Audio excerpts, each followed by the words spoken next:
Women make up 70% of the healthcare workforce, but only 20% of its leadership.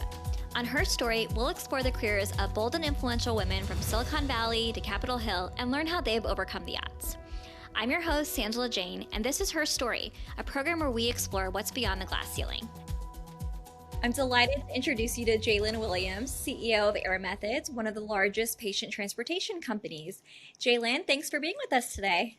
Thank you. Happy to be here. So your background is really quite unique, one of the more unique ones that I've come across personally, from studying English to healthcare marketing to now the CEO of an aviation company. Let's start with, do you consider yourself to be an accidental or intentional leader? So I would say I'm definitely an intentional leader. I think I started without a clear perspective of where I wanted to end up, except for definitely in business and making a difference. And then from there, it was a little bit a step at a time of how to get there, but most decidedly with the idea of, look, I want to do something where I can have an impact. I think I started from pretty humble beginnings, and so I don't know that it was completely clear to me exactly how that would all come together, but the drive and the desire to have that impact was certainly there. I'm sure you didn't quite envision that you'd be running a aviation company that early on, but to some of those beginnings, what was your childhood like, and how did that shape kind of what you were thinking professionally in those early days? I think it starts at home. So my parents are real salt of the earth type of people. My dad was actually my first exposure to healthcare, but not in the way that you would think. He worked his entire career, I think over 30 years, in a McKesson distribution warehouse. And, he didn't make a lot of money, certainly doing that job, but I learned how to work from my dad. So he was really committed. So he was there all the time, on time, very reliable. They measured productivity. He was always at the top. It was a real commitment to him, and he really, worked hard at that. And then on the side, at home, he was a hobby gardener. And Martha Stewart would be jealous of his garden. It was perfectly straight, perfectly weeded, thanks to the help of his children. But it was amazing. And every fall, we would dig up carrots and beets and kind of shake them off. And it was dirty work, but every time at the end of that, he was always so full of praise, because it'd been hot and you worked really hard in the sun. And I love those times because it was just this great time to feel like I was successful at something. And while that was really great, I did something that was hard for me, and I got this praise. And then on the other side, my mom, she actually was blind in one eye. She was born with a cataract, and she was blind with one eye. And so she didn't learn to drive until she was in her mid-30s. So I remember this as a kid, my mom learning to drive a car, because out of necessity, where we live, she really needed to be able to drive to take us kids and stuff around. And she was nervous about it. And she went out and she did it. And I think she could get everywhere in our town by taking a right turn. Literally, she had figured out everywhere how to get there with just a right turn. And it wasn't always the most efficient route. She was always nervous about it, always a little frightened, but she still went out and she did it. And then I think kind of the third thing that really kind of characterizes, I think, who my family is and how they impacted me was we used to go camping all the time. It was my dad's favorite thing, and he didn't make a lot of money, so he wanted a travel trailer because he wasn't a big tent camper. So they built a travel trailer in the 70s, and it was amazing to me because I remember being at Yellowstone Park, and we were in a campground and comparing the travel trailer that my parents had built on their own with the same model that they had essentially copied. And you couldn't really tell much difference. And in that moment, I was so impressed. As a kid, I was so impressed with my parents because I'm sure they had no idea what they were doing when they embarked on this idea of building, a travel trailer and all that's in it. And they were really successful at it. And so when I think back, some of those fundamental things as a kid have shaped who I am. They taught me, how to work. And I think that, looking at my mom, she taught me to do things that are scary. You do things that you want to do or you need to do, even though they're frightening. And I think this is this ultimate can-do kind of creative attitude. Embarking on, building things like this travel trailer. And that was throughout my life. And I think it just shaped how I thought about problems and how I thought about myself. And those values, I think, are still, a big part of who I am today. Yeah, well, I've had the pleasure of personally working with you over the years, and I can definitely see that sentiment because it seems like no problem is a big deal in some ways because you always have a fresh perspective on it. So I can see where that comes from now. So then I'm curious, you had a little bit of a healthcare influence growing up, but then you decided to major in English, but then some of your first roles out post college were really in marketing. Tell us a little bit about kind of that kind of trajectory and why marketing. I went to college. I was the first college graduate from my family. And so I went to college and I really intended to be a lawyer. I mean, that was kind of what I thought I would start out doing. And it was expensive and it was kind of difficult. And so I graduated from college not really clearly knowing what I was going to do. So I finished after my undergraduate and I kind of fell into, it was right when tech was getting started. I know that I'm actually that old. And it was just kind of getting started. And so I took this technical writing job because I had student loans coming due, in 6 months. And I didn't really know where that would lead me, but it was kind of the pattern of my life. It was the next thing. And from there, it kind of evolved. So I took a role actually working in a marketing team there on an online magazine that was called Cool Solutions. And so it was this magazine that was designed to be irreverent and humorous and yet provide kind of technical support. And so we did that. We had a ton of fun with it. And from there, a friend of mine who had moved to 3M called me and said, they want you to come and start a website here at 3M and do their intranet and their external website. And will you come and do this? And so I interviewed and got the position. And so that was really kind of interesting because I actually had skills back then. I had learned how to code in HTML and so I could build the websites, and that would not be the case today. So don't ask. But I kind of started, and so that was my move, and that was in marketing communications at 3M. And so that was kind of the shift from college and how I got into marketing. And I felt like that was like the first step of success because it was in the business side. I was like, yeah, finally I've made it into the business. And so as I did that job, it was really unique at 3M. In that particular division, the person who was in charge of marketing communications also sat on like the division operating committees, the executive committee for that. And the reason they sat there was they weren't like a real member, but they did all the strat plans in a narrative format at that time. So it was a written Word document that was a narrative of your strategic plan. And so they had the marketing communications person sit on that throughout the year so they really understand the business. So when it came time to do the strategic plan, that you could write this and you'd have like all the skills, without having to like reiterate or whatever. So I watched that and my manager left. She left. So the lady who had been doing this left. And I thought, that's the ideal job. I'll learn the business. I'll get connected to strategy. You get all this, visibility. And I thought, I want that job. Now, I really didn't have any qualifications for it. I mean, if I think about it now, it's a little ridiculous. But I just went and I asked. So I asked to be the interim, marketing communications manager. And I'll say it wasn't received like incredibly warmly. I think the answer I got was something like, you can be the interim marketing communications manager, but you do know that you kind of have like a snowball's chance in hell of like getting this job permanently. And I remember just thinking like, I'm not going to be, kind of buffeted by that. So I was like, well, that's okay. I'll learn a lot in the time that I'm the interim. So I took the interim role. Obviously, they never hired anybody else. And so I was able to kind of take that and be literally a fly on the wall in these executives committees. So I could see people come in and present. I saw what went well. I saw what didn't go well. And it was just a tremendous opportunity to learn and build relationships.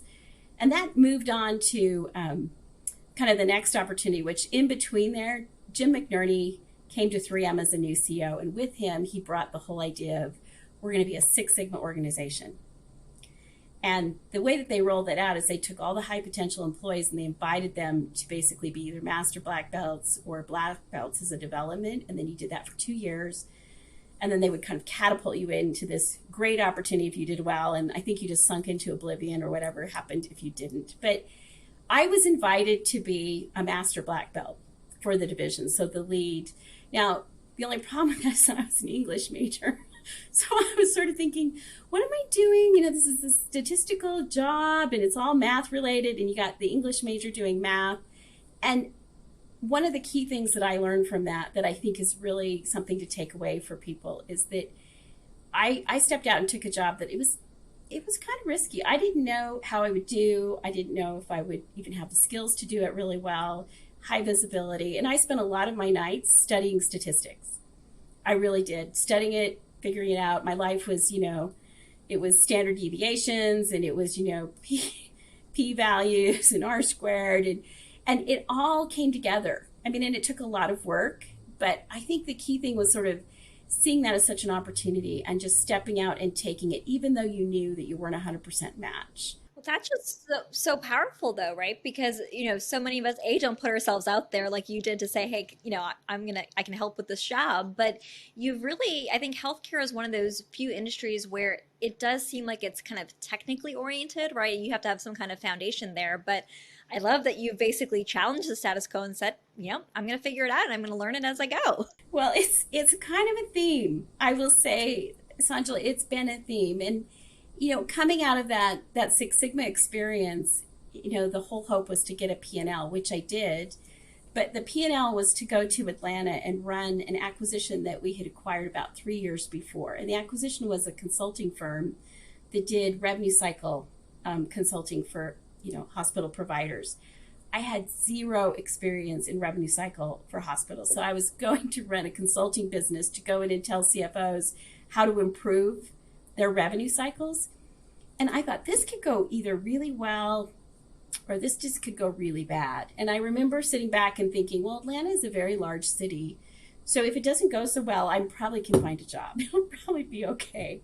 But I had a really strong team. It worked out really well. And a really strong mentor. The person I worked for then, she was a very good mentor, and she was very clear at articulating to me what I needed to do to get to the next level. And she said, you need to show you can grow a business, which was the objective of the consulting business. And she said, you need to show that you can turn a business around. And she gave me an opportunity to take a medical necessity business that they had also acquired and to really dive into that and evaluate it and make decisions about what to do with that. And we were able to turn it around. And so that was just an amazing experience. Again, I remember reading some of the proposed rules around when they implemented APR DRGs and going out and actually doing a presentation and thinking, people have paid for this. Is this unfair that they've paid for this? Do I know enough? And I really think I had that entire proposed rule memorized. I probably could still quote it to you. That's impressive. I guess, I don't want to gloss over that because that really, it takes a lot of determination and just commitment to do what you did there. Did you get any pushback or skepticism from peers? It sounds like you had a supportive kind of mentorship system and kind of bosses, but what was it like actually going through that, where you're kind of figuring it out as you go, you're training yourself, you're doing it well, clearly, but you weren't maybe the typical profile of someone who might be in some of those roles, if I can be so bold to say that? Oh, you can definitely say that, because that's definitely true. I did gentle teasing. So when I say that, I felt like, is it really fair that someone was actually paying for me to deliver this, financial analysis after the implementation of the rule? I actually had a peer who said, are you actually charging these people for you to go? And I was like, of course I am. And the reason that I did it was we were so busy. All of our consultants were, booked, and they really wanted it. And it was kind of standard. After a while, you kind of understand it, and it was helpful, and I really wanted to go out and be helpful. And that went really well. But there were other times where, we did a lot of documentation improvement consulting, which is still, a significant challenge and issue. And there was a couple of experiences there where I went out early. And I think that, I think my slip was showing, and I think that you walked away from that knowing that in that interaction with the CFO, that your gap of understanding and knowledge was fairly apparent. And I just asked. Part of what I did was, I had these really great people that worked with me. Just experts in healthcare that had really driven some substantial changes. And I just would say, how did I do? And some of those conversations were hard, but I think they really helped me improve. They helped me understand what I needed to learn more. And I think because I was open, I think people generally, we want to help people, right? We come to work to succeed, and I think we all like helping people, especially in healthcare. I think there's a general sense of wanting to do good. And I think being open to feedback, even though sometimes maybe it wasn't what you always want to hear. It worked pretty well for me. You really owned it, and you really kind of invited others to be a part of that journey with you, which is really refreshing to hear. It takes a village to raise. Yeah, it truly does. And finding that village is hard enough. Is it fair to say then, kind of at this point, is when healthcare kind of started to find you, and then you started specializing a little bit more specifically in healthcare roles as you progressed? When I was in consulting, that was my first experience of spending substantial time, within health systems themselves, and really understanding, the payment and the reimbursement challenges that exist even today in the healthcare system, and how we have so much need. And our payment systems are a complex mix of kind of hidden subsidies and underpayment here and overpayment there. And it makes it expensive, and it reduces access. And I think that's what made me really gravitate to healthcare. Is I felt like my background coming from software and automation, prior to getting into healthcare, that those were things that could be applied to healthcare that would actually bend the cost curve. You look at 20% GDP, going towards healthcare.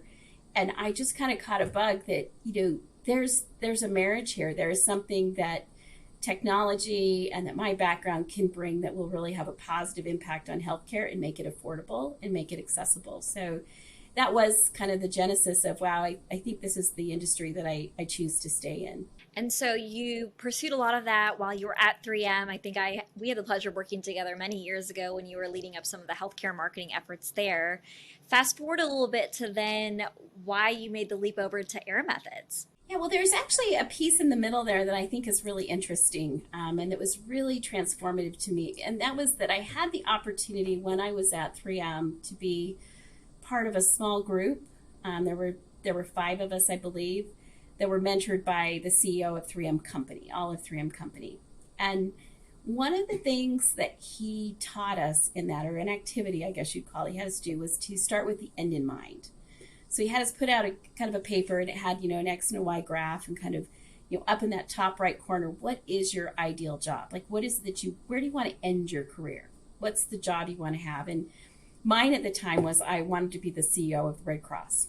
That's what I put up there. And I don't think that's going to happen, but that's what I put up there, was I would love to be the CEO of Red Cross someday. And so then what he had us do was walk back and say, okay, if I want to be the CEO of Red Cross in 15 years, then what experiences do I need to have? Like, do I need international experience? Do I need people experience? Like, what are the leadership experiences I need to have to be qualified for that role? And then what would be the jobs was kind of the other axis that would get me there.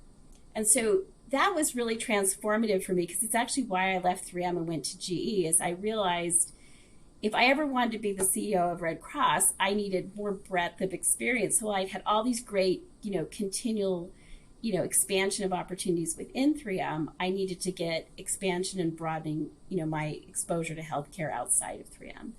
And so that's how I decided to make the leap to go to GE, which took the digital component of what I'd been doing and added medical equipment to it, which was a nice marriage. And then that was sort of the same philosophy that brought me to Air Methods. So when Air Methods called, it was very unusual. So I'd always been up to that point in the acute care provider space in one way or another. And Air Methods is obviously, we are the largest air ambulance company delivering critical care in the country. And so it's all pre-hospital for the most part. So you're kind of EMS, and then you also have interfacility, but very much outside of the walls of the hospital. I thought that was interesting. And then I think the other piece was, can I take what I've learned from a digital world in launching products and growing companies and, and kind of finessing operations, and am I capable enough to apply that to a completely different and more complex world around aviation? So can I take this crazy world of regulated healthcare and this crazy world of regulated aviation, and can I bring those together, and can I actually create something interesting and good, and can I be a part of that? And that seemed like a pretty significant challenge, and it was interesting, and it fit that kind of grid of, look, this is an experience of getting into the delivery of healthcare, because we are healthcare providers at Air Methods. So we bill and we have patients, and So that was a great foray for me to say, I'm going to take my experience and move to this new experience that I need to have, on my way to being CEO of Red Cross someday. Wow, I never knew the Red Cross piece, but that is fascinating. I'm not sure they're not listening, and I'm sure that, they're probably having second thoughts about that with the English major background, but, there's always room to hope. Well, you know what they say now? I mean, healthcare has just become so complex, and there's so many, we're consumer oriented, and so all these different non-traditional outside industry perspectives are really in high demand. So you're really the prime candidate.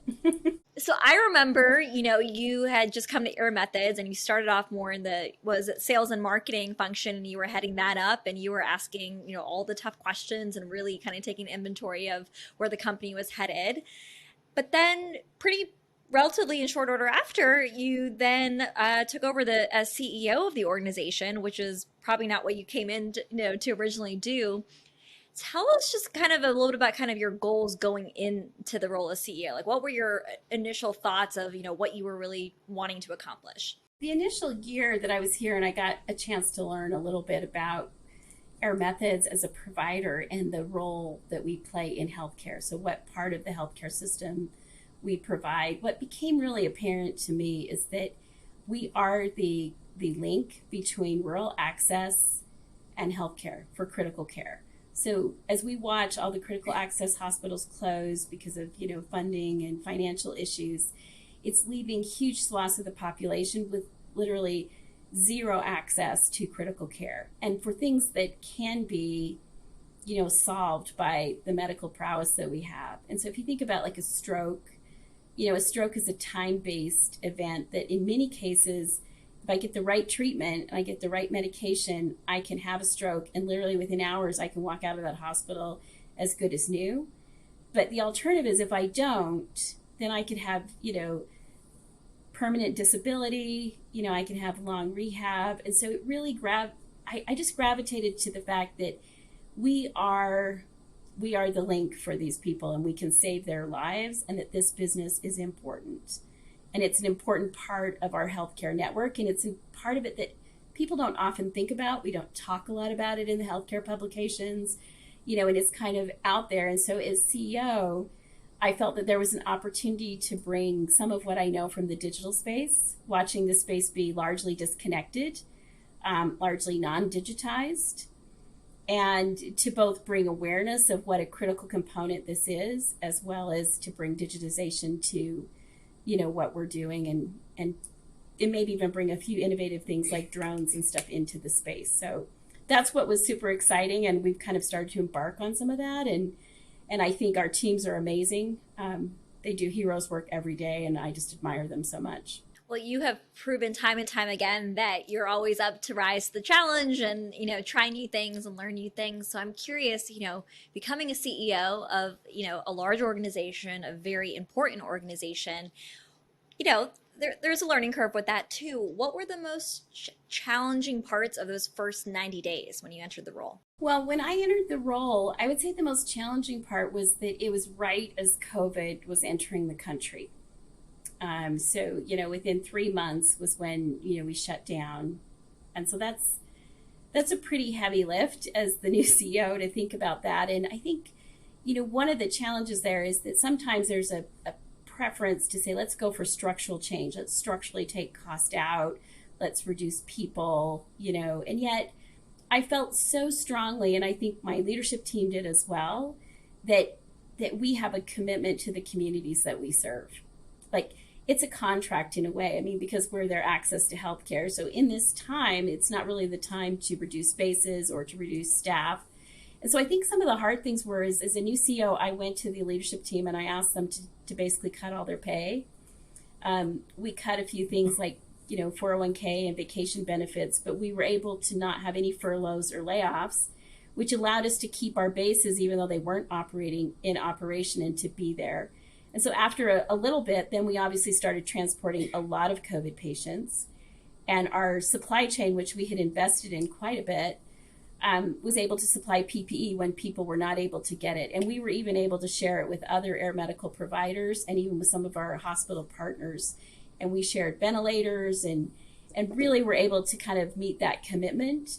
And I think that was all really great. The other side of that was working with the board and to show assumptions about, I think that this volume is going to return in 3 months, or if it comes back at this level in 3 months, and actually developing scenarios. So I developed basically 4 scenarios of different timing to give them comfort that we didn't need to, move right now to like close bases and lay people off, because I really felt strongly that in a couple of months we would want them all back. And we had this commitment, and it worked out. Honestly, it's the first time in my entire career where a model has ever worked out the way that you want it. So maybe there was help from some other place for that, but it did work out. And I think that was challenging because you needed to build trust with your team, trust with all your teammates out in the field, trust with your board in a really volatile time when no one has ever been through this before. And you're going with your gut. A lot of it is just with your gut and with what you think is the right thing to do to be good and to do good. It's interesting, as you know, in the industry, there's a lot of, I wouldn't say debate, but discussion around, when organizations are thinking about succession planning and doing CEO searches, kind of the internal candidate versus commissioning an external search. And, you were an internal candidate. How do you think that has kind of uniquely positioned you to kind of hit the ground running, so to speak, when you took on the role? One of the challenges when you're an internal candidate is you're really well known, right? So all of the good is known about you, but all of your bad is known as well. And the person that's on the outside is a little bit like a perfect shiny object because nobody knows any of their bad. They just know they're good. And so going into this, one of the things that was really good for me, and it's what I like about being able to participate in this, but also others I've listened to, is I was reading Bob Iger, Disney's former CEO. I was reading his biography, and he walks through how when he was an internal candidate, he got advice about being very proactive and, and going through and like, you go and you write down your 3 things that you're going to do for Disney. And then you go out to the board and you tell them what you're going to do. So I was reading that at the same time this whole process was going on. And I thought, well, that's a brilliant idea. I'm going to kind of take his idea and modify it. And I did the same thing. So I wrote down, here's where I want to take Air Methods. And then I talked to the CEO at the time and I said, are you comfortable with this? And he was. And I met with all the board members and said, here's where I want to take Air Methods. And that was like a great way of like these types of, of forums, I think, just like her story where we can share, because he had shared in a book, but it really helped me. And I think it was the clincher for getting the job. And I think when COVID came, it was, I knew all the people, I knew the customers, I knew the system. Like it was a really smooth transition into CEO. I think if it had been an outside person at that time, that would have been really, really challenging. And so I think it kind of worked for all of us, actually, without knowing that was coming. But it was a nice, smooth transition in. There wasn't a big learning curve about the business, which I think helped me focus on some of the other aspects of being, ready to be CEO. Absolutely. So staying on the theme of advice, then, what advice would you have for a first-time CEO, regardless of internal or external candidate, established company, startup company, just overarching advice? The first one is, everyone says this, but I think everyone says it because it's true. And I would say it as well, is it's about the people. So the first thing is you really do have to look at your leaders and your team, and are they going to help you, implement your vision and take you where you need to be? Because one of the things that becomes really apparent once you get into the CEO seat is that you literally do not personally control anything. Everything gets done through someone else. And that's not true of any other role that you hold in your career. So it makes that leadership team, I think, the most vital component of the company's success. I think that I have an amazing leadership team here at Air Methods. I mean, they are phenomenal, and I think they make my life pretty easy. But I would say, that's kind of number one. I think that the other thing is around time management. And this has been an evolving thing for me, but really deciding like, what is the work that only I can do, that only I as a CEO can do. And that's where my time and energy needs to be focused. And then I need to trust my team to do the rest, because time is probably the scarcest resource that you have. And so really making sure that you're not double dipping, or you're not, doing something that someone else in the org can do for you. And then the last thing is just being well prepared. I mean, I read everything that comes to me. I look at every project, plan. I look at all of our daily metrics and dashboards that we have, and I'm not sure people are always thrilled, but I'll send questions off about things that, what about this or what's driving it? And part of it is so that people know that I'm looking at this and they feel that there's an accountability, but it's also important to stay in tune with what's actually happening in the business. And so I think being really well prepared and making sure you make time for that and that you really understand the details of your business is crucial. I mean, once you're disconnected from understanding those details, I think you're less effective. So shifting gears a little bit, I think, and just having personally been working with you and the team in the early days, I thought it was very interesting to note that really you're almost operating in two industries, right? So it's healthcare, but then there's also aviation, and they really are some of the two most highly regulated industries that we have.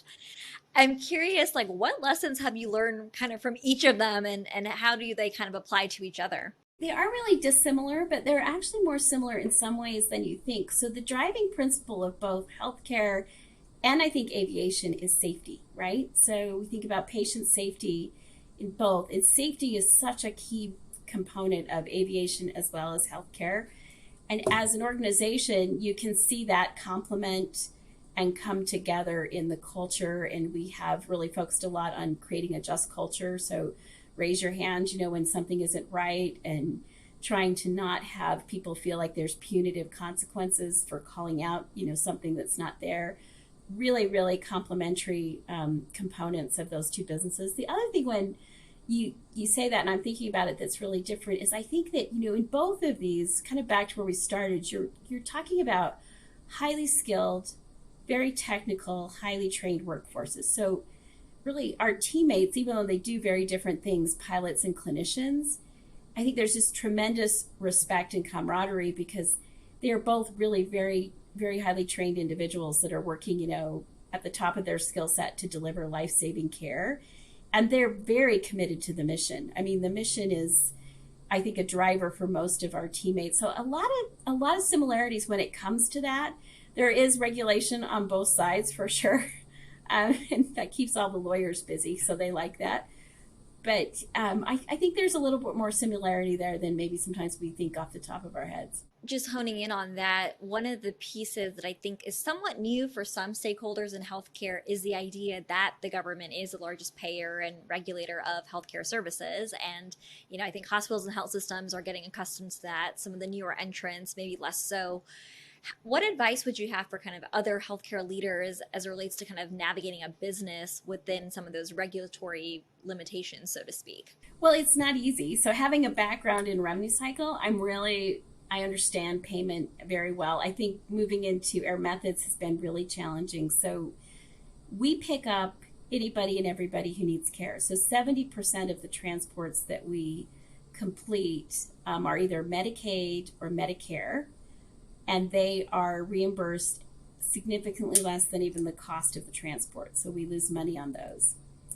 And I think it's the management of that with your commercial payers, is complex. And I think that's pretty similar, to what else, is happening in healthcare as well. So how do you deal with that? I mean, we're really focused on, first of all, being 100% in network and making sure that we can negotiate fair rates that make sure this service continues for all those people that are out in those rural areas. And that's been a really huge focus for us as a company. And as we look, we were big supporters of the No Surprises Act. We think that patients shouldn't be in the middle of payment. We are concerned about, what we see in the first draft of the proposed rule. We all know those change, so I'm hopeful. But it doesn't consider the different types of providers. So hospital-based providers versus private providers, geographies. And so we're working to get some of that in because it's so essential that the payment stays kind of as it is today. Because if it changes substantially, what will happen is you won't be able to, have those bases in those rural areas. And so it's always an ongoing challenge. So the first piece of advice, I suppose, is you really have to be on top of it and you have to understand it as the CEO. You really need to understand where your money comes from and what's important so that you can navigate it appropriately. And then, what we're doing is kind of, brings that whole Six Sigma playbook back into play. And I know that, we see this in healthcare with high reliability organizations, but efficiency has to be what we think about. And how do you get it to be efficient in this world? Well, a lot of it is through automation, right? It's digitization, it's how can you make information more available, how can you reduce errors and repetitiveness. So we're really focused on that, both internally and externally. We've just purchased a software company. It's called Motion, and Motion's all about patient movement, and it's a place you can't see today. So if you think about healthcare, you have the hospitals, you have ambulatory surgical centers, physicians' offices. We have really great electronic health records in all of those. The part we currently can't see is how the patient moves from one place to the other and why and who sent them there. And now with Motion, what we've put in, and all of Kansas is currently using this, you can see the patient movement. So if you were to go to most hospital providers today and you said how many people, fly out of your hospital on any given day, they would have a very difficult time answering that question. But it becomes important when we think about, people are taking on risk-based contracts and leakage, and you need to keep those people in your system to make that financially work. You need to know where that patient went and if they went outside of your system and who sent them there, and how do you help, change that behavior internally. So that whole focus on digitization and just making sure that we're being creative, we're being efficient and cost effective is kind of the other component. But it's not easy. I'll say that this is the only place where, basically your payment can change overnight without you having much say in it. And so it makes it dynamic and interesting, but we have a good mission that makes it worth it. Wow, I can see all the pieces of your different hats and expertise and marketing and digital all coming together. It makes a lot of sense. I'm curious. So you've really trained up on you mentioned statistics and you've been studying other leaders. I mean, you're always learning, which is one of the things I love about you. What are you learning these days? It's interesting you would say that. I think that I'm learning a little bit I'm learning how to listen more. And not that I didn't listen before, but, one of the things, as we think about vaccinations, and there's mandates and there's not, and we're really in this place where there's a lot of visceral employee feedback, either one way or the other. And it's been really interesting to just listen and to create forums just to listen, because I think it helps us find creative alternatives, because what we really need is all these skilled people to still be taking care of patients. But it's such a confluence of differences of opinions. And so I think really honing my listening skills and not trying to solve problems up front, but really trying to hear what's being said is something that I think I'm really practicing. And I do think it's paying off. I mean, I think I've heard things which I think will help me make more wise decisions about some of this. And so I think that's a key thing, is just really listening. So as you think about your trajectory, and this is her story, and I'm sure you have many stories to this, but how has kind of the fact that you're a woman leader shaped some of your experiences in the workplace? Well, there's kind of two things that come to mind when you say that. Is one, I think when I started my career, I'll just be straight, I think I'm more of an introverted person, which doesn't mean I'm not social, but I think I fill my bucket by alone time. That surprises me, actually. I did not know that about you. I know I'm a closet introvert. Most people don't think that, but I think that's kind of, it's like, what do you do that rejuvenates you? Is someone told me once, the difference between an extrovert and an introvert is an extrovert fills their bucket by being with people. That's what energizes them, and they put it in. And an introvert does that by having alone time. So I'm definitely an introvert, and I think it took me a while to realize how important it was to network. And to build a network, because your preference is, I just assume, go be by myself now, and I think that that's something that's a little bit different when you think about the trajectory of a woman versus a man. And I think it's better in healthcare because there's so many more women leaders in healthcare. I think it's great for things like this, her story, for us to all connect. But it's a little harder because the dynamic's just a little different. Like going out to golf or going out, for something after dinner. It just the dynamic isn't quite all the way there yet, where it just feels completely easy and comfortable. And so I think that's been maybe one thing that's been just a little different. And I think it's just that, finding that way to effectively network and to feel like, you're completely comfortable. And so I think, maybe I need to learn more about football. I think that would probably be helpful. Well, I don't know. We've had a couple of guests on the show that have kind of shared the sentiment, and I one of my favorite kind of comments made was this idea. Well, why don't we flip it? Why don't we invite the men to come get mani pedis with us, right? They Or go are, to you know, there's with more and us. more men that are showing up, to get a manicure. I think I'm all for that too. I'm a big fan. I think tidy feet are super nice. But I think that's one thing that's been different, and the other thing actually is something that happened to me at our methods. And I don't know, maybe I should share this, maybe I shouldn't, but I will. You know, I think as a woman, when you are assertive and when you're tough, it's perceived differently than when you're a man. So I think when you're a man and you're assertive and you're tough, people think, wow, they're really a strong leader. And when you're a woman, it's kind of like, well, she's just mean. And it was actually some feedback I got in the first 360 review, not as CEO, but before I was CEO, about, it was like she doesn't listen to what people have to say, and she's, too assertive. And I had to think about that a lot, because my first reaction was, this isn't true. Like, this isn't accurate. And I had to really humble myself a little bit. And I talked to the CEO and I said, what do you think if I were to just go to my peers and just ask them for a little bit more feedback on this? Because I personally don't see this in myself. And I was really kind of struggling. I was like, that doesn't reflect me. And so I did. And I have to say that was really hard. Like, it's very hard to go and share something from your personal 360 with your peers and say, basically, you think I'm a jerk. So can you help me understand?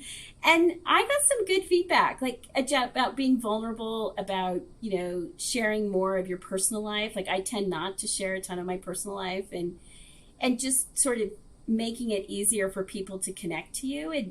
And I think that was super helpful to me. So, there's both sides to that, I think, but sometimes I think there still is a tendency that it can come off a little different depending on whether it's, a female or a male that's, delivering a tough message. And I think that will change. I think it's getting better, but I think it will change. Well, thank you for sharing that, because I think it takes a lot to lean into that and being vulnerable enough to even share that with others. So I can only appreciate how difficult that is. But that's a great segue to actually my next question on the personal front. What is, kind of a personal routine or something that you do for you that, is just your time? So I am a morning person. And a lot of CEOs brag about, like, I come into the office at 6:30, and I don't. I'm like an 8 o'clock person, because I get up at 5 every day without fail, sometimes earlier, and that morning time is my time. I read, so I have a certain set of newspapers that I read. So I read one local paper from kind of each place that I have, like a residence, where I spend some time, and I read, some of the national papers and the business papers. So I kind of do my cursory review of, like, what's happened in the world while I've been asleep, and I journal a little bit and meditate, and I exercise, and that is just my time. And I think it helps me plan my day. It kind of helps ground me. It's super relaxing, and I prefer it in the morning over the evening. I'm just a morning person, and anytime people like to, like, infringe upon that time, I feel really jealous of it. Like, it's like, no, this is my time. But it's probably my favorite point of the day. So any personal hobbies or special skills that maybe people don't know about you? I can shoot a rifle. I can hunt. I That's don't anymore, but I was raised by a hunter, so I know how to hunt deer. that is a very unique skill. So there you go. That's probably unique and personal right there. Yeah, love it, love it. Jalen, this has been phenomenal, and I could ask you questions all day long, but for the sake of time, maybe we'll kind of close with two final thoughts. One, what advice would you give your younger self? I have two daughters. I kind of think of them as my younger self. They're really different. One is she's married. She got her master's degree, but she's married, and she's at home with two very, very tiny kids, basically only 15 months apart. It's quite a workout. And then I have another daughter who's in college, and I think about them often. And I think the advice that I would give them is, the first thing is you just need to get after it. You just need to do what you want to do. Try it, whether you think you're mediocre at it or you're good at it. I think I spent so much of my time in my early career feeling like I was an imposter, because you weren't like 100%, like you wasn't like something you felt you had mastered 100%, and yet you were stretching yourself to take on these roles. And I think there was a lot of time where I somehow felt like, am I an imposter? Is this real? Like, and I think that's a female way to feel. And so I would say to them, stretch yourself, try things, be out there, and don't feel, like you're an imposter doing it. And then I think the second thing is, I think you need to begin with the end in mind. And I think that's really helped me on the balance of work, life, and family. Because I had someone tell me this analogy, and I don't think I've heard it other places. I don't think it was his, but this analogy of, in life, we're juggling glass balls and rubber balls. And he said that you're juggling, so you're always going to drop a ball. And he said the key in life is to make sure that you don't drop any of the glass ones. And so I've thought about that a lot as I think about like the balance between work and family life, which is you have to start with the end in mind before you have the decisions and decide what are your glass balls and what are you not going to drop. And I had something when my daughter was, 15, the one that's in college now, where I was offered a CEO position in Atlanta, which is my favorite city to live in. And it was over a perfect thing. And I wanted that job more than anything. And I got right up to the wire. And I had kind of like pretty much almost accepted it. And I said I can't do it because I couldn't move and take her away from, kind of all her dad and the rest of the thing. And I remember the recruiter was really angry at me. And she said, women don't get CEO offers and you may never get another one again. And this is like really foolish of you to do this. And it was easier for me because I had already decided that was one of my glass balls. And it took a while. I mean, it was probably another 3-4 years before Air Methods came around, but it worked out. And even if it hadn't, I think it still was the right decision. So I think that's, what do you want to be when you grow up? I'll probably never be CEO of the Red Cross, but it's out there. And I think starting to work backward from that and then knowing what the glass balls are in your life before you get to the place where you have to make the decision about them is probably what I would say. I love that analogy. That's so well said. It makes a lot of sense.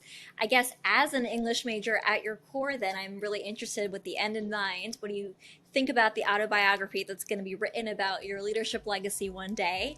What would be the title of your book? I think it would be Don't Count Out the English Majors. Spot on. Well, Jaylin, thank you so much. This has been an incredible interview, and I'm looking forward to part 2, maybe when it's, with you in the Red Cross or maybe something else. Who knows? That's great. Good to talk with you. Thank you.